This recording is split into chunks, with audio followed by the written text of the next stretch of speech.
একটা ছোট শহরে অরণ্য নামের এক ছেলে আর দিশা নামের এক মেয়ে একই ক্লাসে পড়ত। প্রথম দিকে দুজনের মধ্যে ঝগড়া হতো। অরণ্য দিশাকে খোঁচা দিত, দিশা রাগ করে বই দিয়ে মাথায় মারত।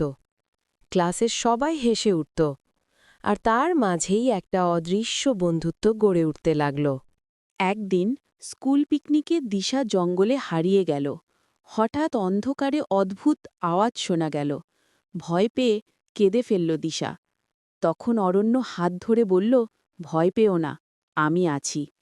ভয়ের মুহূর্তেই ওরা বুঝল দুজনের সম্পর্ক শুধু বন্ধুত্ব নয়। কিছুদিন পর পড়াশোনার চাপ, পরিবার আর ভুল বোঝাবুঝির কারণে ওদের আলাদা হয়ে যেতে হল। সেই সময় দুজনেই কেঁদেছে, কষ্ট পেয়েছে, তবুও একে অপরের প্রতি বিশ্বাস হারায়নি। কয়েক পর আবার দেখা। দিশার চোখ ভরা জল, অরণ্যের মুখে চাপা হাসি। তারা কিছু বলল না, শুধু কান্না আর হাসির মাঝেই একে অপরকে শক্ত করে জড়িয়ে ধরল। শেষে পরিবারগুলিও রাজি হল, আর কাঁদতে কাঁদতে দুজনের মুখে হাসি, হাত ধরে ৭ পাকে ঘুরছে।